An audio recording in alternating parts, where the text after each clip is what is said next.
말씀의 제목은 오늘 말씀은 에베소서 6장 1절로 4절까지 말씀입니다. 에베소서 6장 1절로 4절까지 말씀. 제가 봉독해서 올려드리겠습니다. 에베소서 6장 1절로 4절까지 말씀. 자녀들아, 주 안에서 너희 부모에게 순종하라. 이것이 옳으니라. 내 아버지와 어머니를 공경하라. 이것은 약속이 있는 첫 계명이니 이로써 내가 잘되고 땅에서 장수하리라. 또 아비들아, 너희 자녀를 노엽게 하지 말고 오직 주의 교훈과 훈계로 양육하라. 아멘. 오늘 말씀의 제목은 믿음은 관계의 개선입니다. 라는 말씀의 제목으로 에베소서 강해를 함께 나누고자 합니다. 여러분, 우리는 하나님 앞에 감히 설 수 없는 존재들이었습니다. 그러나 주님의 은혜로 십자가의 공로로 우리는 하나님 앞에 나아갈 수 있게 되었다라고 성경은 우리에게 그렇게 가르쳐주고 있습니다. 저와 여러분은 하나님 앞에 감히 나갈 수 없는데 하나님의 은혜로 십자가의 공로로 우리는 하나님 앞에 나아갈 수 있게 되었어요. 그래서 히브리서 10장 19절과 20절에 보면 우리가 어떻게 하나님 앞에 나아갈 수 있었는지에 대한 이야기를 함께 기록하고 있습니다. 히브리서 10장 19절로 20절까지 말씀입니다. 제가 읽습니다. 그러므로 형제들아, 우리가 예수의 피를 힘입어 성소에 들어갈 담력을 얻었나니 그 길은 우리를 위하여 휘장 가운데도 열어놓으신 새로운 살 길이요 휘장은 곧 그의 육체니라 라고 말하고 있습니다. 우리가 예수의 피를 힘입어서 하나님의 성소에 들어갈 담력을 얻었다. 그런데 그것을 허신 것은 예수 그리스도의 육체로 그것을 헐었다라고 말씀하고 있습니다. 그러니 여러분, 우리가 예수 피를 힘입어 예수 피 안에서 예수 피로만 하나님께 다가갈 수 있는 그러한 자유가 허락되었다라고 그렇게 말해주고 있습니다. 성경적인 용어로 이것을 하나님과 화목해 되었다라고 그렇게 말하고 있는 겁니다. 그러니 여러분, 우리가 하나님과 화목해 되었다라는 이 말은 하나님과의 관계가 개선되었다. 또 하나님과의 관계가 회복되었다라는 의미를 담고 있는 겁니다. 그러니까 여러분, 예수님이 십자가의 죽으심으로 하나님과의 관계가 개선되었다라고 말하고 있는 거죠. 이것이 바로 십자가의 은혜요, 지금 우리가 누리고 있는 은혜입니다. 그러니 우리가 이렇게 하나님 앞에 담대히 나와서 하나님을 예배하고 하나님 앞에 엎드려 기도하고 하나님의 이름을 부를 수 있는 것, 이게 바로 은혜입니다. 그러니 여러분, 성경은 이런 은혜 받은 무리를 성도라 부르는 거예요. 그리고 그 성도는 그 성도에 합당한 삶을 살아야 한다고 에베소서 기자 바울은 그렇게 계속해서 말씀하고 있는 겁니다. 그래서 우리가 지금까지 성도에게 합당한 삶에 대하여 살펴보았고, 우리가 마지막으로 살펴본 거 5장 21절에 보면 이렇게 말하고 있어요. 그리스도를 경외함으로 피차 복종하라. 이것이 성도에게 합당한 삶을 살펴본 마지막이었어요. 그런데 여러분, 이 피차, 그리스도를 경외함으로 피차 복종하는 삶은 어디서 가장 잘 나타나는 걸까? 말은 그리스도를 경외함으로 피차 복종하라고 말하고 있는데 이 피차 복종하는 삶은 어디에서 가장 극명하게 나타날까? 제가 혓바닥 앞에가 헐어서 말이 잘 안 돌아갈 때가 있어요. 이해하시고. 그 언제 가장 극명하게 드러나냐면 나와 가장 가까운 사람, 나와 관계하는 사람들, 그러니까 제일 가깝게는 가족, 또 교회의 구성원, 직장의 동료, 우리가 함께 만나는 많은 사람들을 통해서 가장 극명하게 드러나는 것이 피차 복종하는 삶이에요. 그래서 지난 시간에 첫 번째로 살펴본 게 남편과 아내의 관계였어요. 하나님은 이 남편과 아내의 관계를 그리스도와 교회의 관계로 설명하며 말씀하셨고, 이 남편과 아내의 관계를 떠나서 그리스도와 교회가 어떻게 연합되어 있고 어떻게 해야 될까에 대한 이야기를 가르쳐주고 있었어요. 그것이 지난 시간에 우리가 저와 살펴본 내용입니다. 자, 오늘 우리가 살펴본 것 자녀와 부모와의 관계입니다. 여러분, 이 에베소서가 쓰여질 당시에 로마 사회를 보면 그때는 가장 강력한 가부 jam권이 형성되었던 시절이에요. 그러니까 남편들에게 상상할 수도 없는 권한이 주어졌어요. 그 권한 중에 많은 권한이 있는데 그 중에 세 가지만 살펴보면 그 권한이 얼마나 큰지를 감히 짐작할 수 있어요. 첫 번째가 생사여탈권과 징벌권이에요. 그래서 여러분, 아버지가 자녀의 생사를 결정할 수 있었어요. 죽일 수도 있었고 살릴 수도 있었고요. 자기 자녀를 혼인시킬 권한도 있었지만 자기 자녀를 이혼시킬 권한도 있었어요. 또 자식을 매매할 권한도 있었어요.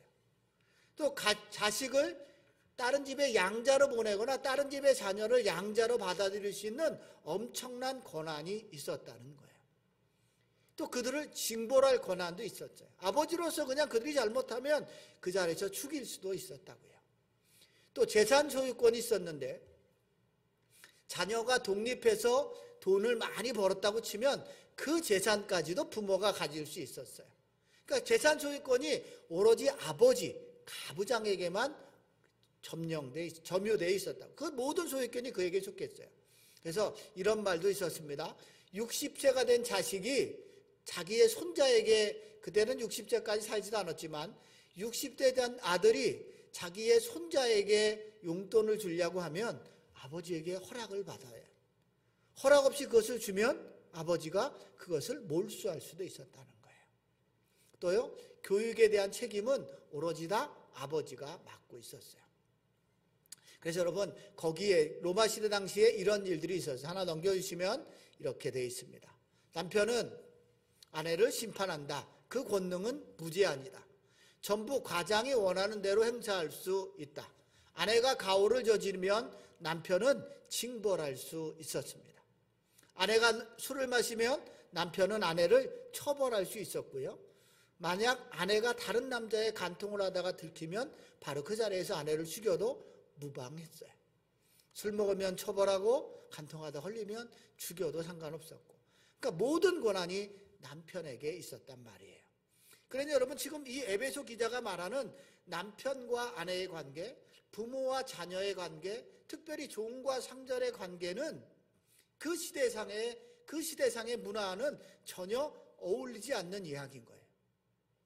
그 시대의 문화를 뒤집어 엎는 이야기라고요. 지금 우리가 들으면 그냥 뭐 그렇게 하면 좋겠다라고 말하지만 그 당시로 보면 이 이야기는 획기적인 이야기예요. 도대체 받아들일 수 없는 이야기입니다. 그럼에도 불구하고 바울은 지금 예수를 주로 고백하고 예수님을 믿는 믿음으로 사는 그리스도인들에게 새로운 관계로 살아가야 할 것을 권고하고 있는 거예요. 그러니까 여러분, 예수를 믿는 사람들에게 세상의 가치나 사회적 통념에 따라 살지 않고 하나님이 원하시고 하나님이 바라시는 방식을 따라 살아야 한다, 그렇게 말하고 있는 겁니다. 그것이 바로 그리스도를 경외함으로 피차 복종하는 삶의 모습인 거예요. 이것이 바로 성도의 바른 삶인 거예요. 자, 먼저 오늘 거기 보면 부모와 자녀에게 두 가지씩 권면하고 있어요. 아니, 권면이 아니라 명령하고 있어요. 먼저 자녀들에게 하는 명령을 보면 1절과 2절입니다. 자녀들아, 주 안에서 너희 부모에게 순종하라, 내 부모를 공경하라 라고 그렇게 말하고 있어요. 그러니까 자녀들이 지켜야 할 두 가지 명령은 거기 아니고, 두 가지 명령은 순종과 공경입니다. 없어요. 저 비춰주시면 돼요. 자, 두 번째, 주 안에서 자녀들이 해야 될 거 순종과 공경이에요.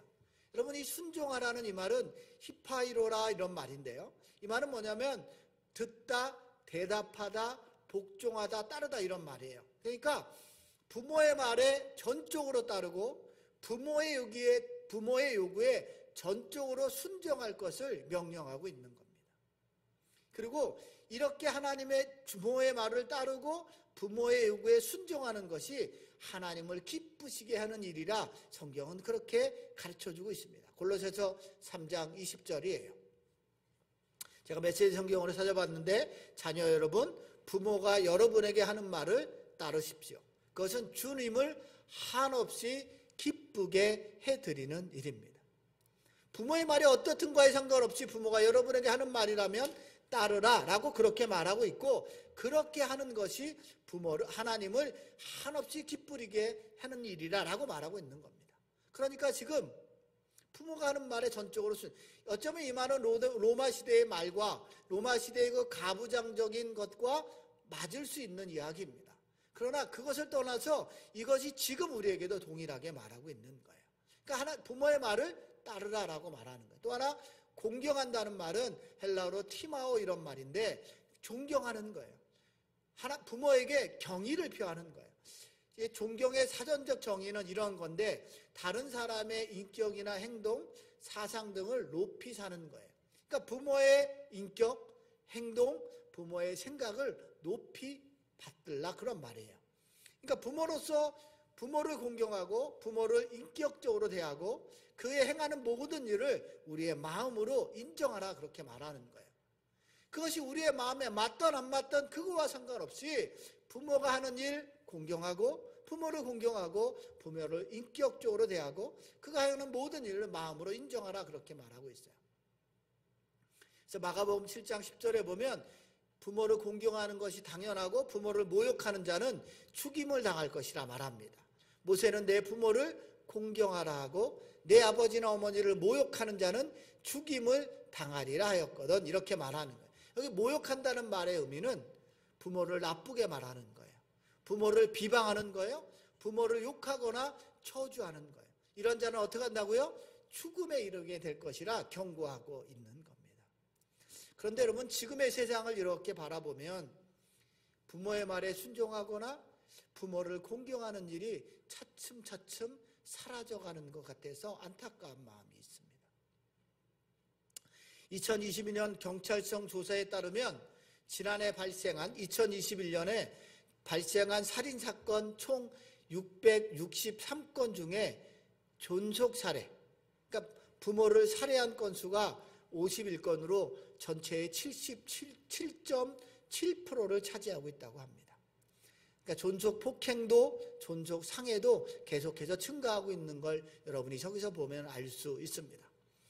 최근 5년간 저렇게 존속 살해가 계속해서 일어나고 있어요. 존속 폭행도 계속해서 늘어나고 있고 또 존속 상해, 존속 협박 이런 일들이 계속해서 늘어나고 있는 걸 볼 수 있습니다. 여러분, 이런 이유가 뭐라고 생각하십니까? 왜 이런 일들이 자꾸 늘어나고 있을까?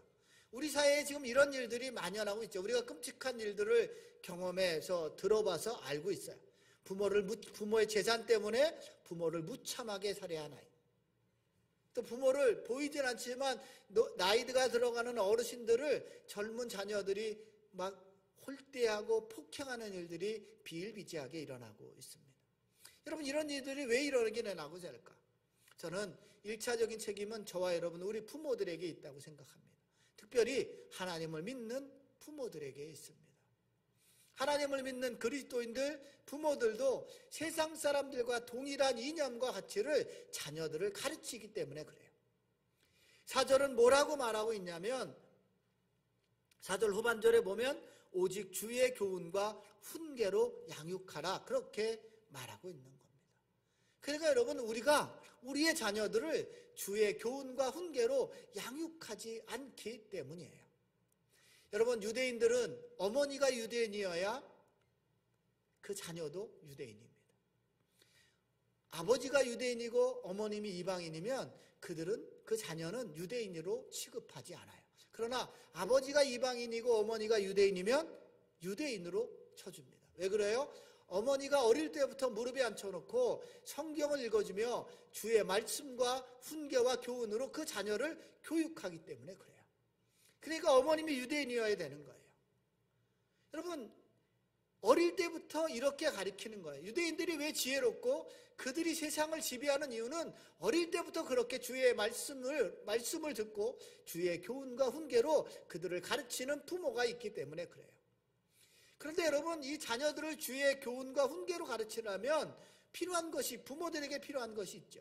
저와 여러분이 먼저 하나님의 말씀 앞에 온전히 서야 합니다. 내가 먼저 하나님으로부터 주의 교훈과 훈계를 바르게 들을 수 있어야 하는 거예요. 내가 하나님 앞에 온전히 서 있지 못하는데, 내가 하나님의 주의 교훈과 훈계를 알지 못하는데 어찌 나의 자녀들을 주의 말씀과 훈계와 교훈으로 가르칠 수 있습니까?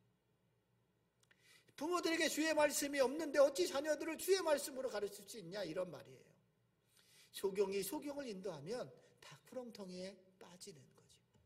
그러니 여러분, 지금의 아이들의 문제가 아니라 지금 우리 그리스도인들, 하나님을 믿는 그리스도인들에게 문제가 있는 거예요. 저와 여러분 부모들에게 문제를, 또 설사 주의 교훈과 훈계를 가르치면서 또 하나 주의할 것이 뭐라고 말하냐면 자녀를 노엽게 하지 말라, 그렇게 말합니다. 여러분, 자녀들이 언제 부모로부터 분노하게 될까요? 부모가 부모의 권위를 남용할 때입니다.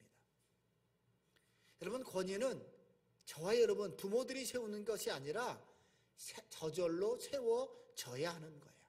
물론 부모로서의 권위는 있습니다. 그러나 그 권위를 내세우면 내세울수록 그 권위는 땅에 떨어지는 거예요. 그러나 우리가 하나님 앞에 온전히 서서 그들을 주의 교훈과 훈계로 가르치기 시작하면 부모의 권위는 세워지게 되는 거예요. 그러니까 여러분, 오직 주의 교훈과 훈계로 가르칠 때 자녀들을 분노하지 않게 잘 가르치기 위해서 우리가 기억해야 될 것이 있는데, 저와 여러분 뒤에 하나님이 있음을 늘 기억할. 그러니까 여러분, 오직 주의 교훈과 훈계로 가르친다는 말은 하나님이 나를 그렇게 가르친 그것을 본을 삼아 나의 자녀를 가르쳐야 한다라고 말하는 거예요. 그러니 부모들에게 하나님 앞에서는, 먼저 하나님의 말씀 앞에서는 하나님으로부터 주의 교훈과 훈계로 내가 배워야 하는 거예요. 그러니까 부모의 교육을 통하여, 우리를 통하여 자녀들에게 하나님이 보여져야 하는 거지요. 우리 안에 계신 하나님이 보여져야 그들이 노여워하지 않는 거예요. 여러분, 요즘 많이 쓰는 말 중에 젊은 세대들이 어른들을 꼰대라 이렇게 부르는데 그 이유가 무엇인지 아십니까? 어떤 제가 드라마를 하나 보다가 이렇게 말하는 것들이 있어요. 아이들이 자신을 이해해달라고 부모에게 말했는데 어른들은 가르치려고만 하기 때문에 어른을 꼰대다 이렇게 불러요. 그러니까 아이들은 내 마음을 좀 이해해 주세요라고 해서 하소연하고 있는 건데 부모들은 가르치고 있는 거예요. 그러니까 어른들을 뭐라 그래요? 꼰대라라고 말하는 거예요. 여러분, 나의 자녀들의 마음을 우리가 하나님의 마음으로 이해하고 공감하는 것, 이게 오직 주의 교훈과 훈계로 가르치는 거예요. 그들을 사랑으로 기다려주는 것, 이것이 바로 주의 교훈과 훈계로 그들을 가르치는 거예요. 여러분, 이렇게 가르치는데 어찌 자녀들이 노할 수 있겠냐고요. 이렇게 가르치면 자녀들은 부모의 말에 순종하고 복종하게 될 것이고 부모와 자녀들의 관계가 개선되기 시작할 거라고요. 그러니까 여러분, 우리가 믿음이 있다고 하는 것, 그리스도를 경외함으로 피차 복종하는 삶은 우리의 삶이 개선되는 거예요. 부모와 자녀의 관계가, 아내와 남편의 관계가 개선되기 시작해야 되는 거라고요. 그러니까 여러분, 오직 주의 교훈과 훈계로 가르치는 것은 부모가 자녀를 섬기는 거예요. 권위만을 내세우는 것이 아니라 내가 주님께 섬김을 받은 것처럼 우리도 자녀들을 섬기는 거예요. 또요, 말씀의 본으로 삶을, 본에 되는 삶을 먼저 부모가 살아가야 하는 거예요. 여러분, 에브라함 링컨이 이렇게 말했어요.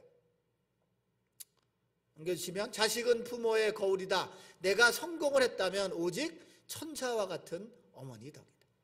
에브라함 링컨이 말한 거예요. 내가 성공할 수 있었던 유일한 길은 뭐예요? 나를 끊임없이 이해해주고 마음으로 받아준 어머니 덕이었다라고 말하는 거예요. 그러니까 여러분, 우리 부모 세대들이 자녀들을 주의 교훈과 훈계로 가르치기 위해서는, 또 자녀들에게 우리의 부모의 권위를 인정받기 위해서는 저와 여러분, 우리 부모들이 주님을 만나야 합니다. 우리가 말씀 앞에 서야 하는 거예요. 우리가 말씀으로 거듭나야 하는 거예요. 그러면 우리의 가정이 달라지기 시작하는 거예요. 그래서 여러분, 제가 이 부모와 자녀 간의 관계에 의한 얘기를, 제목을 믿음은 관계가 개선되는 것입니다, 이렇게 정한 거예요. 여러분, 우리의 가장 가까운 사람들로부터 관계가 개선되기 시작해서 그 관계가 개선되는 관계가 차츰차츰 그 범위가 넓어져야 하는 거예요. 그러니까 여러분, 이런 우리가 서로를 이해하고 공감하고 사랑하는 작은 마음, 서로 섬기는 마음으로 시작되는 겁니다. 여러분, 제가 사진 한 장을 보여드리겠습니다. 사진 한 장 보시면, 저 사진을 보시길, 저 사진의 제목이 뭐예요? 생명을 살리는 포옹 이럽니다. 저거는 오래전에 있었던 일인데요. 1995년에 그 매사추세츠 메모리얼 병원에서 저 두 아이가 쌍둥이로 태어났어요. 그러니까 3달이나 앞서서 태어난 거예요. 우측에 이렇게 어깨 동무하고 있는, 팔을 얹고 있는 아이가 카일이란 아이고, 왼쪽에 누워있는 아이가 브리엘이란 아이예요. 3개월이나 일찍 태어나서 둘 다 인큐베이터 안에 자라고 있었던 거예요. 그런데 저쪽에 팔이 얹은 아이 말고 팔을 얹음을 당한 아이가, 브리엘이라는 아이가 사망에 곧 이를 것이라는 이게 따로 있었던 거예요. 호흡도 정상적이지 않고 곧 사망에 이를 것이라는 통보를 받았어요. 그래서 오래된 간호사가 그러면 인큐베이터를 따로 두지 말고 한 곳에 놓아서 두자라고 그렇게 말했어요.